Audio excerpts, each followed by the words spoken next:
Monsieur le ministre, cher Jean-Noël, avant de commencer, je voudrais te remercier chaleureusement parce que j'ai un souvenir, on a tous un souvenir très précis dans la tête. Tu étais nommé depuis quoi? Une douzaine d'heures, voilà, moins de 24 heures. On t'a appelé, je t'ai demandé de venir intervenir à l'occasion de notre soirée d'été. Et tu as non seulement accepté au pied levé de venir et de parler à l'écosystème, mais tu as même accepté de jouer le ministre un peu qui sort du gâteau, puisqu'on n'avait même pas prévenu l'écosystème. Et dans cette spontanéité, cet engagement et cette simplicité, il y a beaucoup de messages liés. Donc, avant toute chose, merci beaucoup de t'être encore une fois libéré pour nous rencontrer. Notre écosystème y est particulièrement sensible. Merci à toi. Alors, on a un petit moment à passer ensemble. Et je voudrais d'abord que du poste privilégié où tu te trouves, tu nous décrives ta vision de l'écosystème tech français. Où en est la tech française? Quelle est ta perspective? Après peu de semaines d'exercice, mais peut-être qu'il faut toujours se méfier des premières impressions, car ce sont toujours les bonnes. Dis-nous comment tu vois la tech française aujourd'hui. Bonjour à toutes et tous. Je suis très heureux d'être avec vous aujourd'hui, aux côtés d'Alain, aux côtés de la députée Constance Le Grip, du sous-préfet, du sous-gouverneur et de l'ensemble de l'écosystème FinTech réuni aujourd'hui à Paris, mais je crois toute la semaine sur l'ensemble du territoire national. Et c'est l'occasion pour moi aussi de rendre hommage à celles et ceux qui animent cet écosystème depuis un certain nombre d'années maintenant, et de remercier en particulier Alain et son équipe qui sont à la manœuvre pour l'organisation de cette FinTech Week et de l'événement qui nous rassemble aujourd'hui. Je crois qu'on peut les applaudir parce qu'ils ont fait un énorme travail pour qu'on puisse se rassembler aujourd'hui. Merci beaucoup.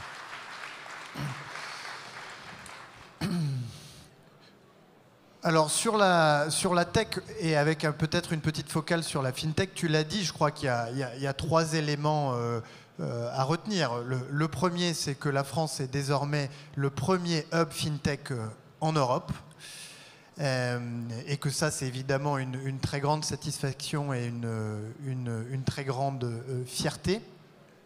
Que la FinTech est une des locomotives de la French Tech, parce que comme tu l'as rappelé, une partie importante de nos licornes, de nos startups, ce sont des fintech. Et donc ça, c'est une expression de gratitude à l'encontre de l'écosystème, des entrepreneurs, des investisseurs qui ont permis à la French Tech de grandir, en partie grâce à la fintech.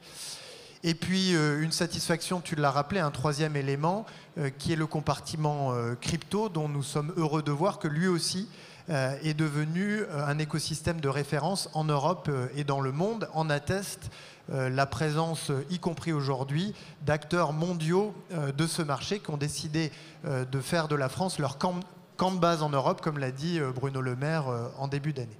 Donc tout ça, évidemment, une grande satisfaction pour nous.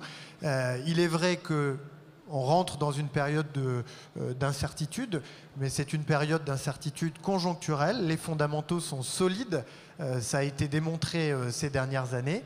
Et donc j'ai toute confiance qu'une fois ces difficultés conjoncturelles surmontées, eh bien, cet écosystème continue à se développer et devienne un phare, une référence pour l'Europe et pour le monde. Précisément, quelle est ta lecture de la crise actuelle? Est-ce que tu es inquiet sur le financement? Est-ce que la chute des valorisations des plus gros acteurs mondiaux risque d'emporter le bébé avec l'eau du bain?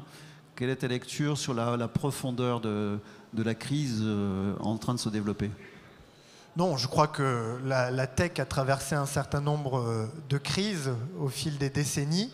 Et ça ne l'a pas empêché de continuer à se développer, parfois en se réorientant, mais toujours en grandissant et en offrant toujours plus de services utiles au quotidien qui ont fait leur entrée progressivement dans nos vies.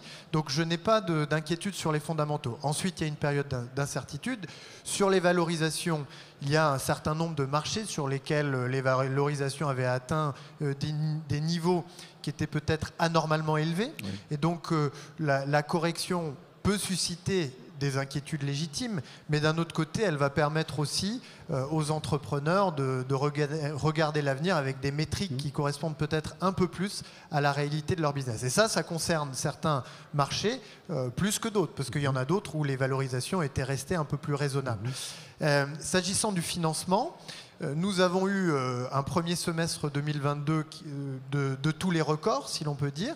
Et donc, il y a de l'argent dans les fonds. Il y a aussi de l'argent dans la trésorerie de nos entreprises. Donc nous sommes relativement confiants, mais nous sommes vigilants. Nous avons interrogé tout au long de l'été les entreprises qui sont suivies par la French Tech 120, par le Next 40, pour essayer d'identifier leur runway, c'est-à-dire leur marge de manœuvre dans la période qui s'ouvre, dans leur immense majorité.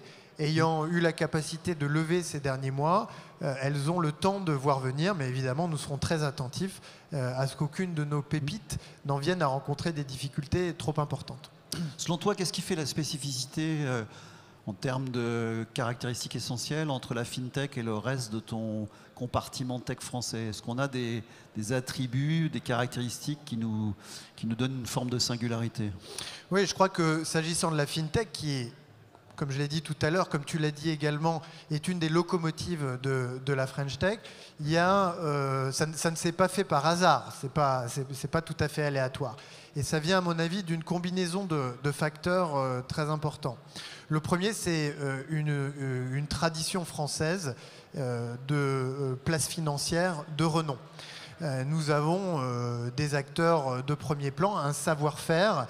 Nous avons des régulateurs qui connaissent parfaitement ces sujets et qui sont reconnus pour leur expertise au niveau international. Donc nous avions un terreau fertile. Et je salue l'arrivée de Nicolas. Nous avons également une dynamique entrepreneuriale qui s'est enclenchée grâce aux talents sortis de nos grandes écoles, d'ingénieurs, d'écoles de commerce, mais aussi aux talents venus de nos grands groupes bancaires. Et quand on se promenait tout à l'heure avec Alain, on a vu qu'il y avait parmi les entrepreneurs une combinaison des deux. Les entrepreneurs sortis d'école qui arrivent avec des idées très disruptives, très nouvelles, mais aussi des entrepreneurs qui ont fait une partie de leur carrière dans l'industrie bancaire, dans l'industrie de l'assurance française, dont on connaît la force, et qui, à un moment donné dans la carrière, ont pris le virage de l'entrepreneuriat et qui sont aujourd'hui à la tête de start-up très prometteuses. Donc le deuxième atout, c'est nos talents. Le troisième, c'est l'implication de la puissance publique, avec évidemment le volet financement et le rôle déterminant qu'a pu jouer et que joue encore au quotidien la BPI, pour l'écosystème en général, mais pour l'écosystème FinTech en particulier. Je pense également aux fonds Tibi, qui ont permis d'aller accompagner des entreprises dans leur développement avec des tickets qu'auparavant elles allaient chercher à l'international. Donc il y a tout le volet financement. Il y a le volet accompagnement aussi. Et parmi nos outils, il y a Business France qu'on a vu tout à l'heure. Il y a la mission French Tech qui fait un accompagnement sur mesure des entreprises dans les difficultés qu'elles peuvent rencontrer au quotidien dans leurs échanges avec l'administration.